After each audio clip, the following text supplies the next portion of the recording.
Agrippa on working with the dead. And today we're going to extrapolate from Cornelius Agrippa in the 16th century, and we're going to look at the creation of an ancestor altar and a way of working with our dead based upon Agrippa. Now, Cornelius Agrippa does not talk about an ancestor altar per se, but he talks about necromancy. And working with the ancestors is something found in many different traditions of magic and witchcraft, working with certain spirits. So within the spirit model of magic, you could say that magic is about connecting with certain powers and working with different spirits and entities. And the blessed dead, the ancestors, or those that we loved in life, are very powerful connections that we can work with for magic and for divination, and also just to connect with them. You know, Plato says in the Phaedo is the Socratic dialogue that talks about the immortality of the soul, and it talks about the living coming from the dead, and the dead from the living. So I think this is a very fascinating subject. Agrippa doesn't talk about an ancestor altar per se, but he talks about necromancy and how it works. So today we're going to look at what Agrippa has to say with working with the dead and necromancy. And also, we might go into some of Agrippa's views of the afterlife, or what he talks about in the 3 books of occult philosophy. So today, everything that we're doing is found in the 3 books of occult philosophy. And we're going to be in book 3, chapter 42. So the 3 books of occult philosophy, book 3, chapter 42. We're skipping to the 3rd book today. We're moving back and forth through Agrippa. I think it's a good exercise to read 1 chapter a day, and to read and reread, really reflect on a chapter a day out of Agrippa. It doesn't have to be in sequence. You can move back and forth. But I think today we could also talk a little bit, since we're talking about Agrippa's method of necromancy, of working with the dead, it may also be helpful to understand what he says about the afterlife, which may not be what you think. He talks about all kinds of things: reincarnation, metempsychosis. He gives like diverse opinions on what happens to the soul after death, and it's pretty interesting. We're going to go through that today. So we're going to read a little bit, and we're going to talk about it, and we're going to look at how we can develop a practice of working with the dead and working with your own dead, such as ancestors or people that you were close to in life that had passed on. Maybe they're not relatives, maybe it's a close friend that died. The idea that the dead still have an interest in the living and are able to influence our lives here on earth. That is kind of the basic premise that it's all built from. That A, the dead have an interest in the living, and B, they're able to influence events, and you're able to do divination with the dead, and you're able to do certain workings. So first of all, let's go to the 3 books of occult philosophy published in the 16th century. We're reading Cornelius Agrippa's 3 books of occult philosophy, book 3, chapter 42. By what ways the magicians and necromancers do think they can call forth the souls of the dead? By the things which have already been spoken, it is manifest that souls after death do yet love their body, which they left, as those souls do whose bodies want to do burial, or have left their bodies by violent death, or as yet wander about their carcasses in a troubled and moist spirit, being as it were allured by something that hath an affinity with them. So just that very short thing that I read, there's several very important things. First of all, it says that the souls of the dead are drawn to their bodies. And if you have ashes, if you have actual remains, and later on in the chapter he talks about saint relics and how even saints that are in heaven, even saints in heaven are still drawn to their bodies through the holy relics of the church. So people in a divine state in the afterlife, even people in heavenly realms, could be drawn to their bodies. So for one thing, he says that souls of the dead are drawn to their carcasses and bodies, or graves. And later he goes into even saints with their relics.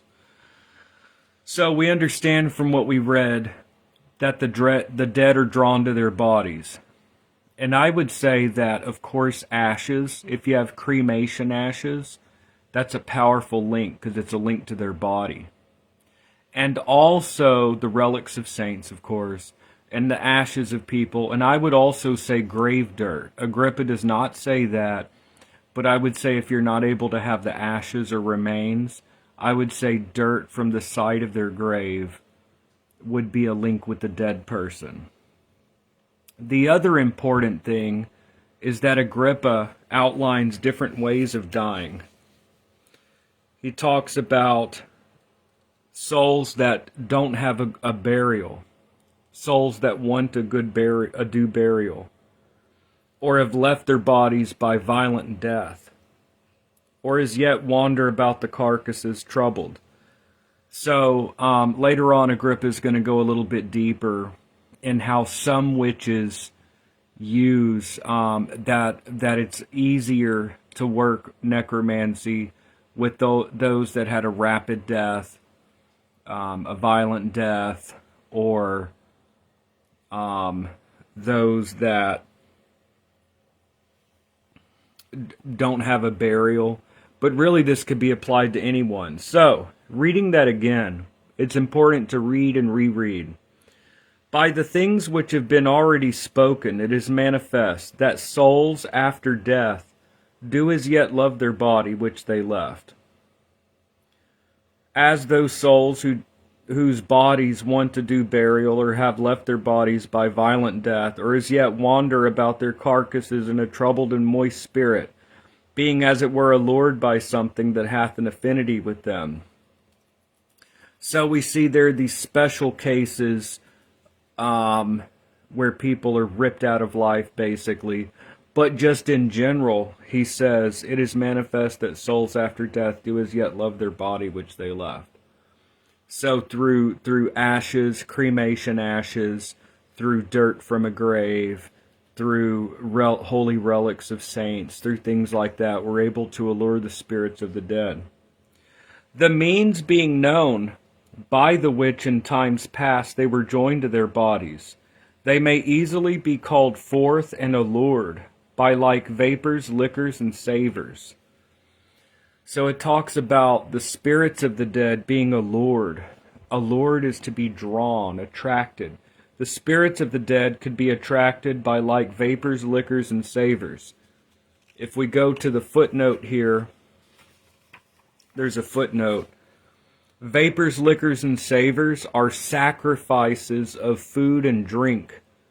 So the footnote to vapors, liquors, and savors says sacrifices of food and drink with a pleasing appearance, odor, and taste.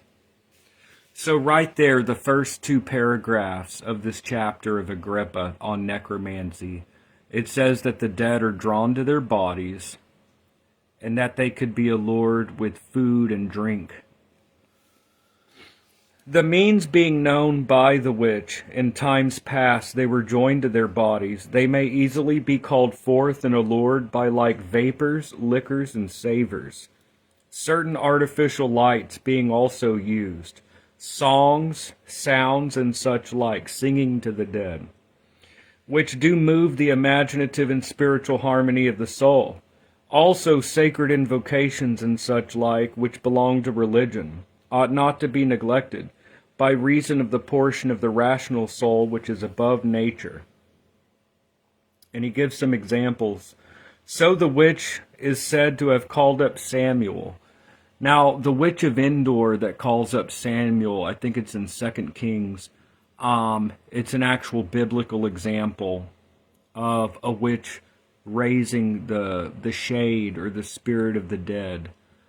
So, for someone living in Christian Renaissance Europe, for example, that would be an important detail, that there is something biblical that we can point to where a witch did. It's right there in the Bible. You cannot accept the Bible and say that that didn't happen, because it's right there in 2 Kings or wherever. That the witch of Endor, Endor, the witch of Endor called up the spirit of a prophet that had died. So the witch is said to have called up Samuel, and the Thessalian prophetess in Lucan to have caused a carcass to stand upright. Hence we read in poets and those who relate these things that the souls of the dead cannot be called up without blood and a carcass. So it's talking about like blood sacrifice and things. But their shadows to be easily allured by fumigations of these things.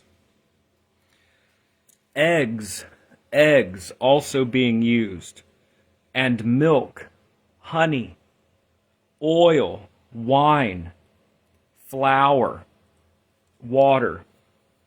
So eggs also being used, and milk, honey, oil, wine, water, and flour. As it were, yielding a fit medicine for the souls to reassume their bodies, as you may see in Homer, where Circe at large instructeth Ulysses. So clearly we see two things from Agrippa here. Having the remains of the body, such as the ashes, the cremation ashes, the relic of a saint, or I would say, Agrippa does not explicitly say this, I would say grave dirt even. That's like connected to the body, right? Secondly, by food and drink offerings. So like oil and honey and bread and milk and wine. Eggs being also used, and milk, honey, oil, wine, water, flour, as it were, yielding a fit medicine for the souls. So let's look at this footnote here. It mentions in Homer, Circe at large instructeth Ulysses. So Agrippa is often reading classical Roman and Greek mythology, and Agrippa refers to this throughout. Agrippa, living in the 1500s, you know, it's funny, we look back at Agrippa as 500 years ago being a great magician, but Agrippa was infatuated by the classical world of Greece and Rome and of Egypt and of Babylon and of the Hindus. Agrippa is fascinated by the ancient world. So he talks about where necromancy is done in Greek mythology and Homer.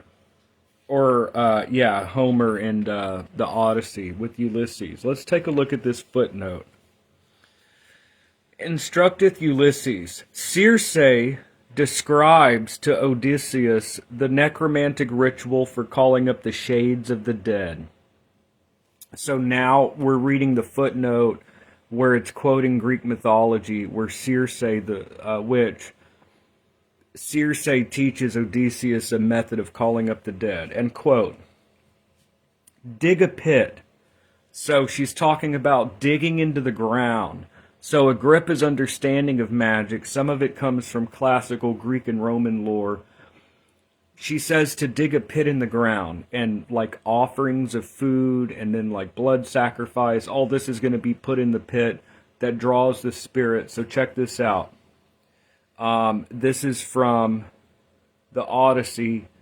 Dig a pit of about a cubit in each direction and pour it full of drink offerings for all the dead. Drink offerings for all the dead. First, honey mixed with milk. We're reading Greek mythology. It's talking about honey mixed with milk.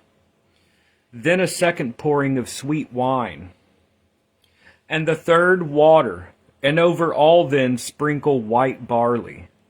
So again, oil and honey and milk and wine and barley.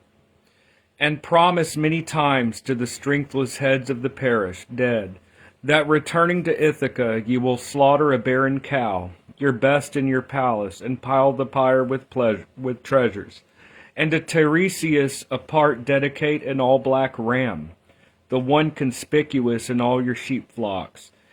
And when the prayers you have entreated the glorious hordes of the dead, then sacrifice one ram and one black female, turning them towards Erebus, but yourself turning away from them. And make for where the river runs and where the numerous souls of the parish dead will come and gather about you. So, in Greek mythology, in Homer, the witch, Circe teaches Odysseus to dig a pit in the ground and to pour in honey and oil and milk and flour and also like blood. Circe does not say, but Odysseus understands that he must fill the pit with blood of the sacrificed male and female sheep. I'm not saying to do this, but this is what the text says. Now when the sacrifices and prayers I had so entreated the hordes of the dead, I took the sheep and cut their throats over the pit, and the dark clouding blood ran in, and the souls of the parish dead gathered to the place up out of Erebus. The footnote says, this is necessary because the shades of Hades are without energy, like the dead are like asleep, and the blood or the life force like wakes them up and they become conscious, right? This is necessary because the shades of Hades are without energy, and blood is filled with the vital life force. It not only attracts the ghosts, but gives them the strength to become aware of their surroundings and converse. So the dead are like awake, and the blood like wakes them up, and they become like aware and conscious and have a conversation. But food offerings do the same thing. The reason we consume food is because it has life energy. So you could say that food and drink offerings, things that have life force in them. So cooked beans or vegetables or fruits or meat or nuts, these things have a life force in them. Or even things like oil and honey and milk and wine and barley. So we're learning a lot from Agrippa here. Yeah, Agrippa says, hence we read in poets that those who relate these things, that the souls of the dead, it says here, their shadows are easily allured by the fumigations of these things. Eggs also being used, and milk, honey, oil, wine, water, flour, as it were yielding a fit medicine for the souls to reassume their bodies, as you may see in Homer, where Circe at large instructeth Ulysses. And the footnote just quoted from Homer. So clearly Agrippa is very familiar with the classical literature of ancient Greece and Rome. Yet they think that these things can be done in those places only where these kinds of souls are known to be conversant, either by reason of some affinity, as their dead body alluring them, so like graveyards, or even having some grave dirt, or in a house that they lived in and loved, as their dead body alluring them. So the souls known to be most conversant, either by reason of some affinity, as their dead body alluring them, like where their ashes are or whatever, or by reason of some affection imprinted in their life, drawing the soul itself to certain places, or by reason of some hellish nature of the place, and therefore fit for the punishing or purging of souls. So he talks about souls, this could be done in a place associated with their body, a place that they loved in life, like their home they lived in would be a great place to call somebody. And then he says they're like these haunted, like, places where it's like a doorway. Places of this kind are best known by the meeting of nocturnal visions and incursions, and such like phantasms, talking about like haunted places. Some are sufficiently known by themselves as burial places and places of execution, and where public slaughters have lately been made, or where the carcasses of the slain, not yet expiated nor rightly buried, were some few years since put into the ground for expiation and exorcisation of any place, and also the holy rite of burial being duly performed to the bodies, oftentimes prohibiteth the souls themselves to come up, and driveth them further off the places of judgment. Hence necromancy has its name. Necros means corpse, and manteia in Greek means divination, so corpse divination. Hence necromancy hath its name, because it worketh on the bodies of the dead, and giveth answers, so divination, it giveth answers by ghosts and apparitions of the dead, and subterranean spirits, alluring them into the carcasses of the dead by certain hellish charms and infernal invocations, and by deadly sacrifices and wicked oblations. Such we read in Lucan of Erichthony, the witch, who called up the dead, who foretold to Sextus Pompeius all the events of the Pharsalian War. So the dead were able to tell what's going on, hidden from our vision. There were also in Figalia, a city of Arcadia, certain magicians, priests most skillful in sacred rites, and raisers up of the souls of the dead. And the Holy Scriptures testify that a certain woman, a witch, the witch of Endor, called up Samuel's soul. Even so truly, and this is important, the souls of the saints, it's talking about relics, even a saint, someone in a divine state is still tied to their body, even a saint. Even so truly the souls of the saints do love their bodies, and hear more readily there where the pledges of their relics are preserved. So Agrippa points out that even saints, even the blessed dead, those in a divine place, they're even called to their own bodies through the relics. But there are two kinds of necromancy. The one called necromancy, raising the carcasses. So there's one type of necromancy where Agrippa talks about like trying to like bring the dead up. But there are two kinds of necromancy. The one called necromancy, raising the carcasses, which is not done without blood. The other, sciomancy, or shadow divination, in which the calling up of the shadow only sufficeth. So necromancy could either be trying to raise the dead, or it could just be trying to call up the spirit or the shade, or the spirit, visions. The other, sciomancy, shadow divination, in which the calling up of the shadow only sufficeth. To conclude, it worketh all its experiments by the carcasses of the slain and their bones and members, and what is from them, because there is in these things a spiritual power friendly to them. Therefore they easily allure the flowing down of wicked spirits, being by reason of the similitude and propriety very familiar, by whom the necromancer strengtheneth their help, can do very much in human and terrestrial things. So with evil spirits and with the dead, you could kindle unlawful lusts, cause dreams, diseases, hatred, and such like passions, to which also they can confer the powers of these souls, which is yet being involved in a moist and turbid spirit, and wandering about their cast bodies, can do the same things that the wicked spirits commit. So, what's being said here is that the souls of the dead could be used for black magic. You can use the dead to curse your enemies, give dreams, cause unlawful lusts. So, the dead can be used for divination and for practical magic. Let's say you want to get a job. You want to pass that job interview. You can use the dead for love and money and things like that. And he mentions also like some negative things. It could be, necromancy can be abused according to Agrippa. Seeing therefore they experimentally find that the wicked and impure souls violently plucked from their bodies.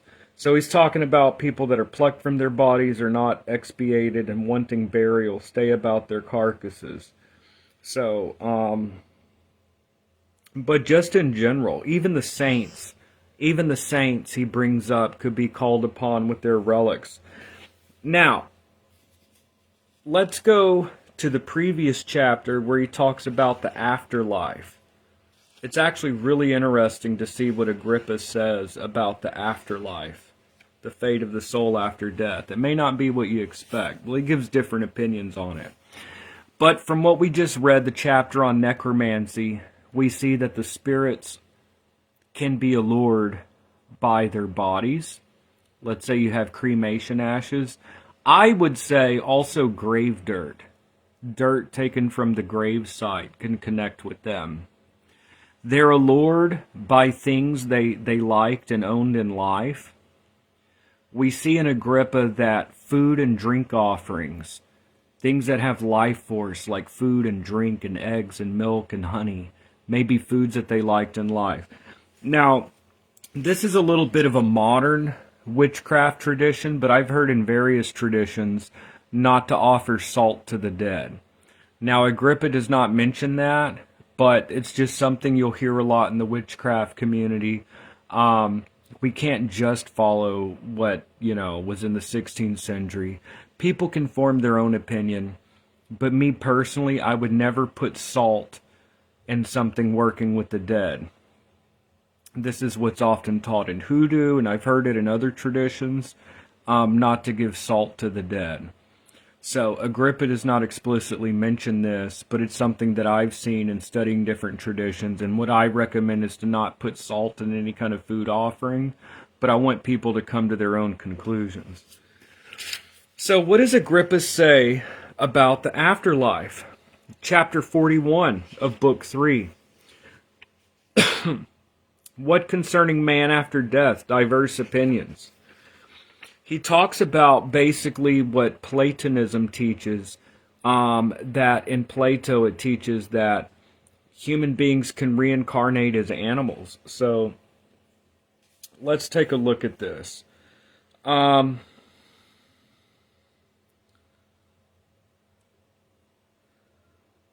By which in courses to come is recompense to every one according to the reason and merits of his former life. So as he who unjustly ruled in the former life, and the other life should relapse into a servile state. So Agrippa's talking about different opinions on the afterlife. Here he's going into like the Greek idea of reincarnation and metempsychosis or transmigration of souls. Someone that ruled unjustly can be reborn in a servile state. He which hath polluted his hands with blood should be compelled to undergo retaliation. He that liveth a brutish life should be precipitated and resolved into a brutish or animal body. And here he's directly quoting Plotinus in his Enneads. So again, Agrippa's reading the Enneads of Plotinus. He's reading Platonic philosophers from late antiquity. Of these things Plotinus writeth in his book, the Enneads, of the proper genius of everyone, saying, whosoever hath kept human propriety do again arise men. They reincarnate as humans. But whosoever have used sense only do return brute animals. Yet so as those who use sense especially together with wrath do arise wild beasts. But whosoever use sense by concupiscence and pleasure like sexual and desire for food, do return lecherous and gluttonous beasts. But if they shall live not by sense together with them, so much as by degeneration of sense, plants grow up again with them. For the vitals only or chiefly are living, and all their care was that they might be turned into plants. But they which have lived being too much allured by music, not being depraved in other things, are born again musical animals.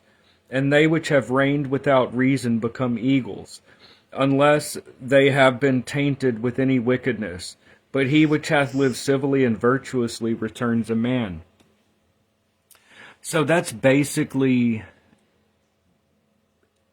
If you read the Phaedo, which is a Platonic dialogue, the Phaedo is a dialogue where Socrates drinks the poison. Platonism, a lot of like what we believe about Pythagoreanism, taught that people that are ruled by like bestial desires could be reborn as beasts and that type of thing. That man could go into a lower position, reincarnate, based upon our vices on earth. He's not saying that's how it is, but he's giving different opinions. He's saying some people believe that if you lived a lusty life, you may be, or drunkenness, or sex, or all those pleasures like dominated you, you could be reborn an ass or a mule. Or if you lived like a really violent life, you could be reborn as a wolf or an eagle or some type, or a falcon or a hawk or something. And Solomon say it himself in the Proverbs, calls man sometimes a lion, tiger, bear, a boar, sometimes a hare, a hunting dog, a coney, sometimes a pismire, a hedgehog, a serpent, a spider, sometimes an eagle, a stork, a cock, or any other bird, and many such as these. So he talks about, like even King Solomon in the Proverbs, he's talking about, like talks about a human being all these animals. But the Kabbalists of the Hebrews, here he's quoting the Zohar, he's talking about that we have just 3 reincarnations, according to this opinion. But the Kabbalists of the Hebrews do not admit that souls are turned into brutes, yet they do not deny that they that have wholly lost their reason shall in another life be left to a brutish affection and imagination. They assert also that souls are revolved hither thrice and no more. So three lives. Because this number seems sufficiently to suffice for the purgation of sins, according to that of Job, he hath delivered my soul, that it should not proceed to death, but should live, and see the light. Behold, all these things doth God work 3 times through each, that he might reduce their souls from corruption and illuminate them with the light of the living. So Agrippa then goes into how death is the separation from the body and the soul. Now, this part right here is very interesting. He talks about how saints and holy people, a lot of people would be like, well, yeah, if someone had a lot of vices, maybe they're tied enough to the earth, you can contact them, but blessed people, they just go off into space or whatever. Agrippa's like, no, saints and holy people, they're in a blessed realm, but you can call upon them, that they then distill their powers upon the earth. They still endow these inferior things with blessings just like gods or angels would. He's saying that blessed souls are able to affect the earth. So let's see what he says. But the spirit of a man, which is of a sacred nature, here he's talking about holy men and women, people that lived their life well and died. But the spirit of a man which is of a sacred nature and divine offspring, because it is always faultless, becomes incapable of any punishment. But the soul, if it hath done well, rejoiceth together with the spirit. This is the blessed soul. And going forth with its aerial chariot, passeth freely to the choirs of heroes, and reacheth heaven, where it enjoys all the senses and powers, a perpetual blessed felicity, a perfect knowledge of all things, as also the divine vision and possession of the kingdom of heaven. And being made partaker of the divine power, bestows freely diverse gifts upon these inferiors, as if it were an immortal God.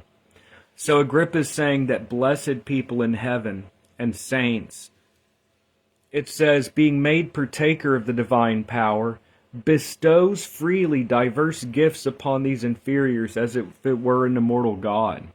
He talks about saints. He talks about holy people. You can call on blessed people to help you. And really, what is saint work but necromancy in a way? Working with the dead. So, then he talks about people that are fallen down to matter. This image, therefore, of the soul enters into the ghost as an aerial body, with which being covered doth sometimes advise friends, sometimes stir up enemies, as Dido threatens Aeneas in Virgil, saying, I'll hunt thee, and thee tortures I will give. For when the soul is separated from the body, the perturbations of memory and sense remain. So he talks about that when someone dies, they still remember, and they still sense, and they still have memory. It's really interesting. I mentioned the Phaedo, which is a Platonic dialogue with Socrates, written in the 4th century BC. You know, long time before, about about 2,000 years before Agrippa, talks about how those that live a virtuous life, and this is Plato, go to the realm of the gods, the blessed realm. But those that are governed by appetites and a desire of the flesh and the visible remain around the body and around the visible realm as shades and kind of haunt like ghosts. So this is what Plato talks about.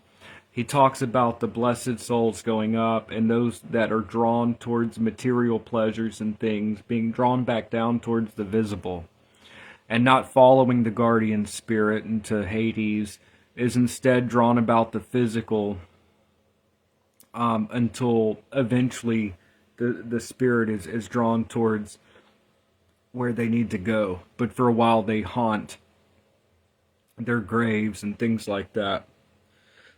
So it's important to understand Agrippa and what he talks about with the dead. Agrippa talks about righteous pagans. Although they departed this life, he talks about pagans. And these souls the ancients call with the common name manes, whereof those that were in this life innocent and purified by moral virtues were very happy. And of them Virgil sings, he's talking about righteous pagans here, that did for their country die, with priests who in their lives vowed chastity, and sacred poets who pleased Phoebus best, or by invented arts man's life assist, and others in their memories renowned. Although they departed this life without the justification of faith and grace, as many divines think, yet their souls were carried without any suffering into happy pleasant fields, as saith Virgil. They went to places and to pleasant greens and pleasant seats, the pleasant groves between, where they enjoy certain wonderful pleasures, and also as sensitive intellectual revealed knowledge. And then Agrippa goes into how Christ may be preached to righteous pagans, because he was a Christian. So Agrippa says that we keep having our affections, our emotions and things. That when we die, we're kind of how we were in life. This is what he says. For as the manners and habits of men are in this life, such affections, for the most part, follow the soul after death, which then calls to mind those things which it did formerly do in its life, and then more intently think on them. Agrippa gets really interesting here. He talks about how the afterlife state could be a type of dream. That those that were focused on material pleasures, they'll have like a fantasy or dream of having those pleasures, but maybe not satisfying them. People that were very violent and wrathful may experience kind of like nightmares. Like when we go to sleep at night, that's a type of death. That the souls of the dead may enter like a dream state, forming illusions or living dreams, basically. That the dead may experience an illusory world of their own creation and construction. So that someone that was very violent, they may over and over imagine, they may have like nightmares, basically. Imagine they're being attacked or thrown off a cliff or whatever. But it's really an illusion, a fantasy. So let's take a look at this.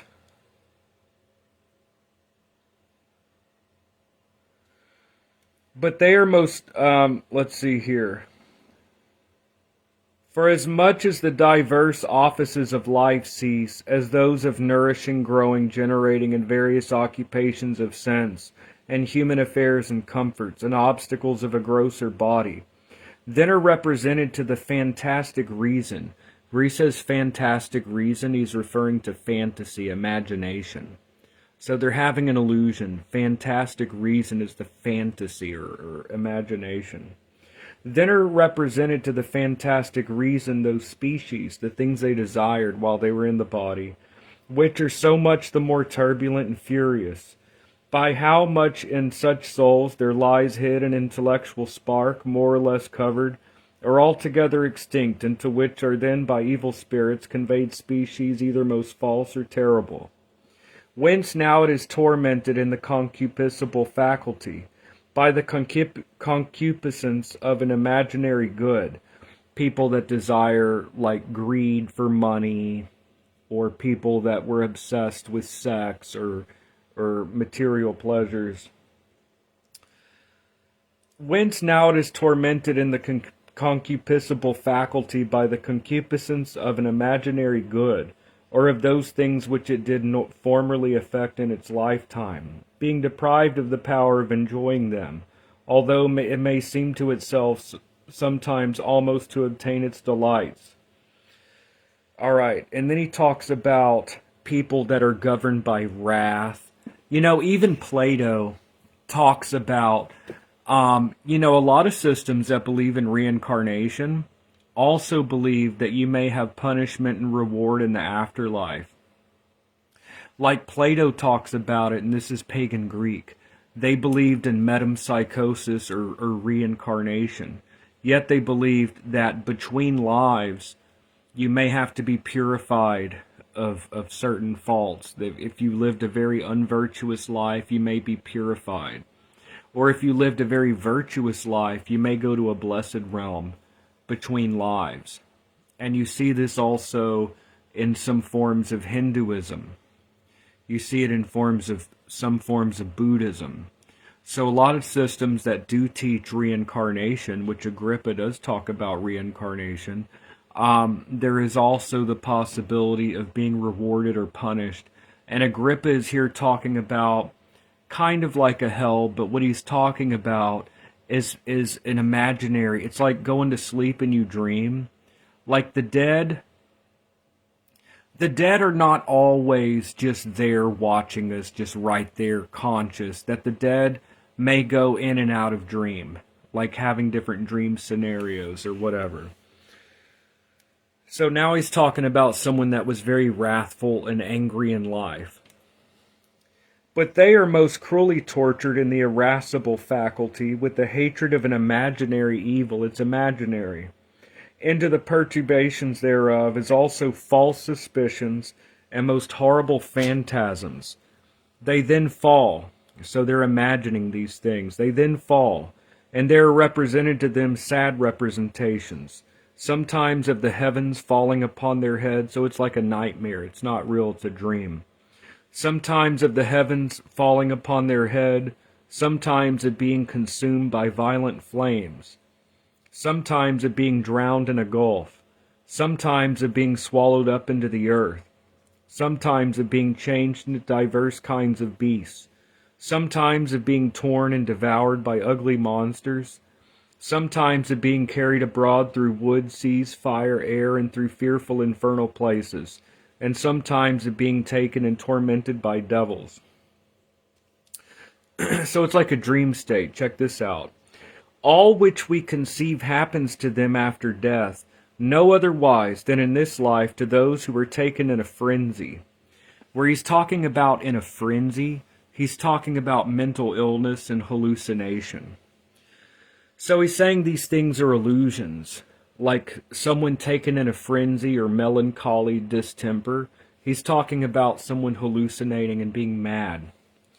All which we conceive happens to them after death, no otherwise than in this life, those who are taken with a frenzy, going insane, or some other melancholy distemper, or to those who are frighted with horrible things seen in dreams, and are thereby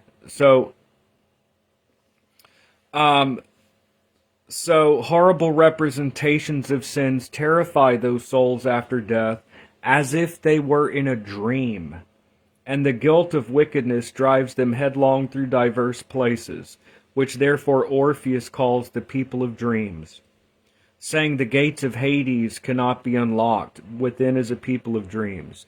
So Agrippa talks about Hades and like the dead, like they're in a dream state. They're like creating their own fabric of reality, like they're in a dreamland. They may think that they're working, or they may think that they're going through this, but they've created like a dream state about themselves. So it's really fascinating. Agrippa doesn't just say, yes, you go to heaven or hell or whatever. He talks about different opinions on the afterlife. He goes into transmigration of souls. He talks about how those that had a bunch of vices may be in a dream, lost in a dream state. But next, Agrippa talks about that those same spirits can appear to us and interact with us. So the ones, you think about heaven or hell or an afterlife state, it's not really a place. All of it is here.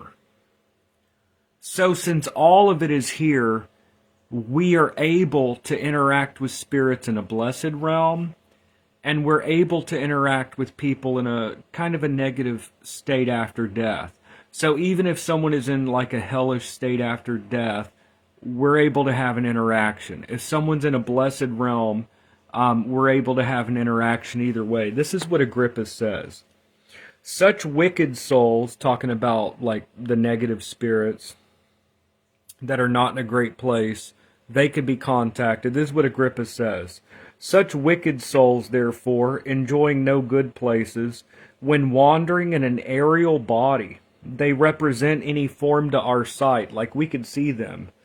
Whenever they represent any form to our sight, are called hags and goblins, inoffensive to them that are good, but hurtful to the wicked, appearing one while in thinner bodies, another time in grosser, in the shape of diverse animals and monsters, which conditions they had in their lifetime, as the poet sings. Now, we're going to go to the next page, to page 597 that I have here.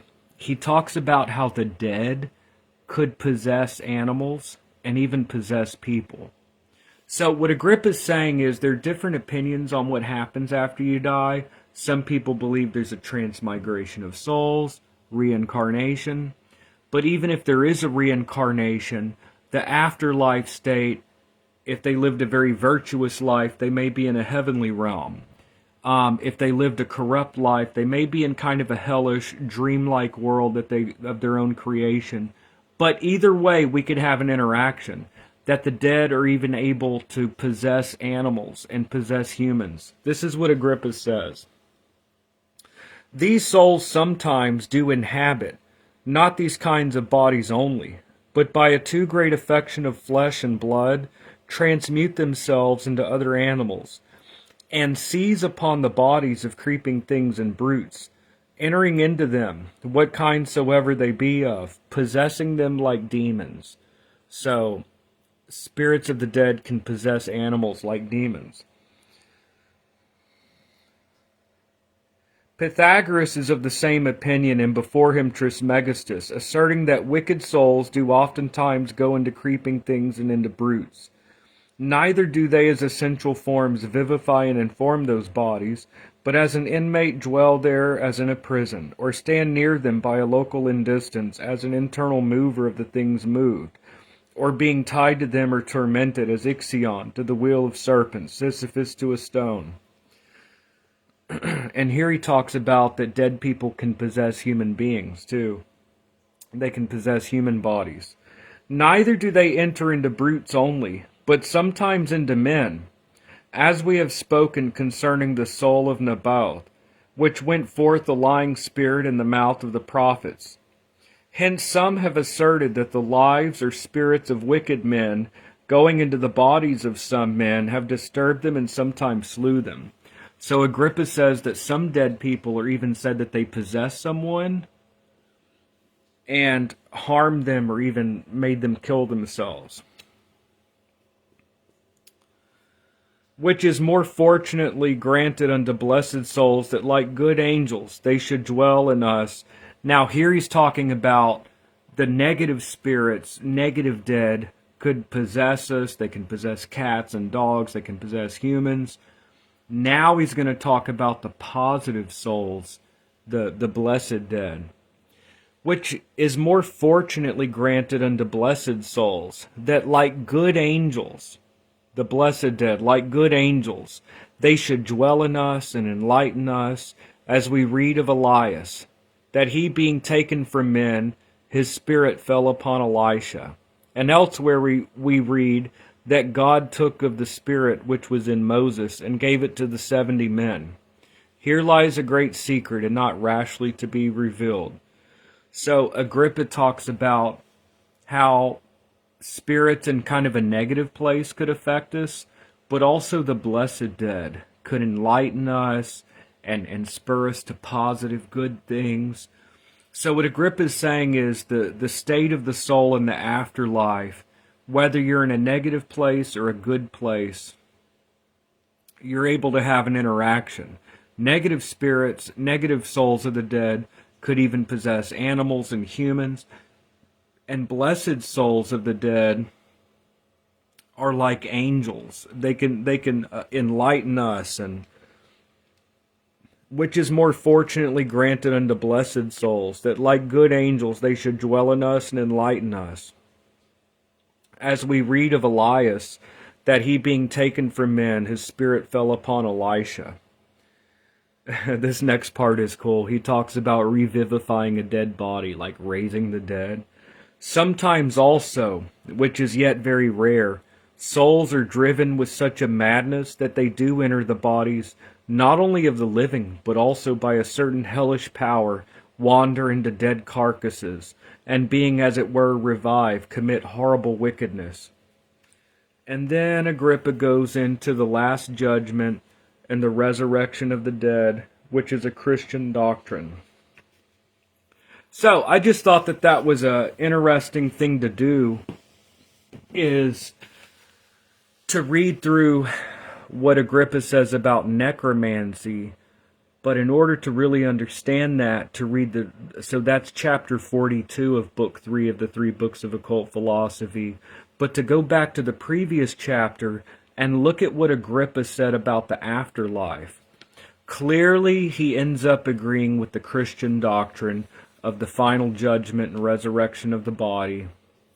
But he also goes into the ideas of reincarnation, transmigration of souls, that some souls that lived a virtuous life are in a blessed state, but even saints can be called by their relics, and that those that are in a divine state are like blessed gods that pour down their divine virtues upon us. So blessed souls can help us. If they're in heaven, they're like gods. They can help us. They're like angels.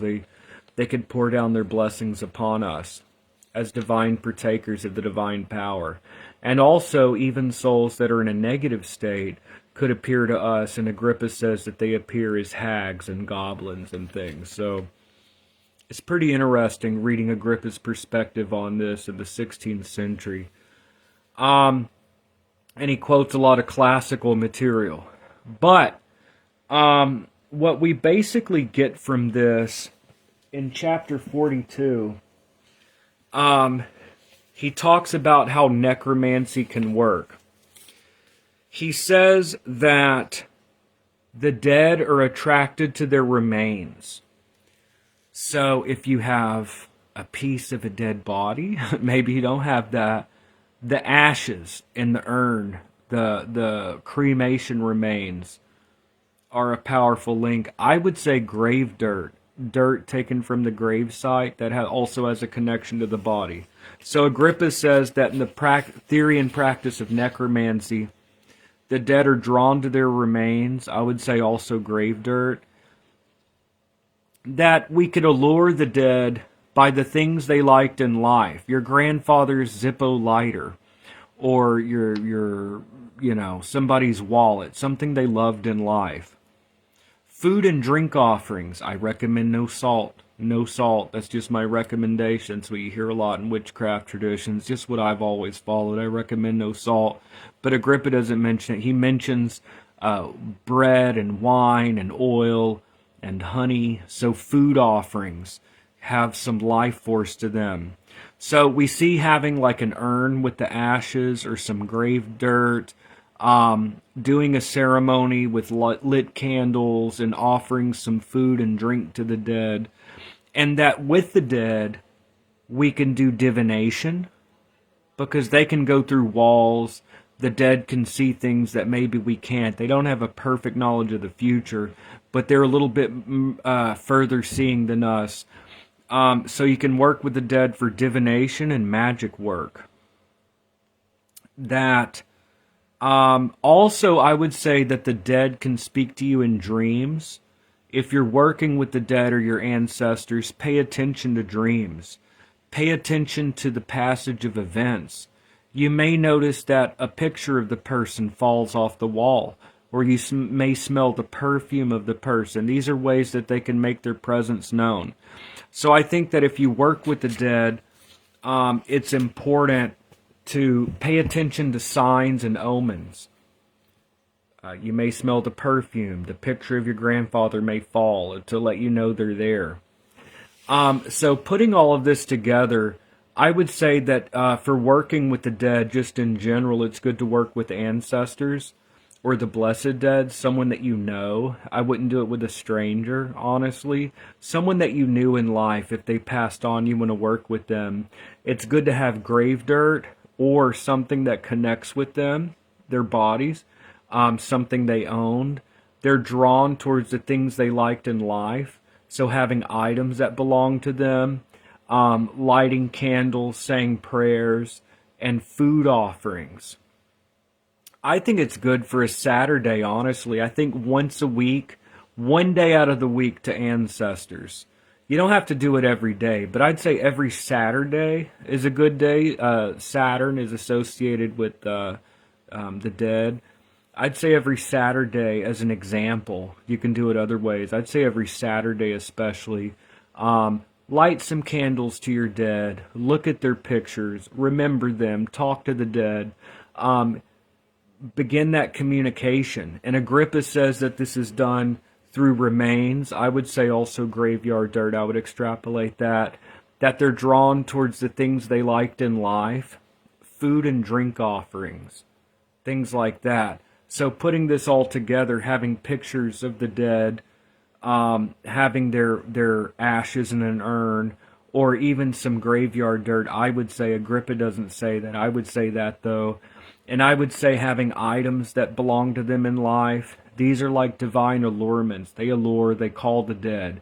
And then some type of food and drink offering that helps to vivify the dead. So putting this all together, light some candles, light some incense, look at the pictures of the dead, offer some food and drink. It could be a glass of wine, it could be a bowl of beans, some bread and some honey. This could be left for 24 hours and then pitched outside. I wouldn't throw it in the trash. I'd leave it at a bush or tree. So we're reading Agrippa, and we're kind of understanding how could necromancy work based on this 16th century material. So that is a video for Patreon only.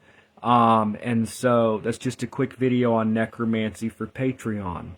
So the Agrippan ancestor altar. I think it's an interesting concept to kind of apply what he's saying about working with the dead into an actual practice. And that's working with Cornelius Agrippa's 3 books of occult philosophy. So that is a little bit about Agrippa and necromancy. And again, we're working through the 3 books of occult philosophy. So thank you so much for joining me. Hopefully that was enjoyable, or you've got something out of that insightful. Reading a little bit of Agrippa with me. I really appreciate you. And yep, so that's it. So I will see y'all in the next video. All right, have a great day, y'all. Thank you so much.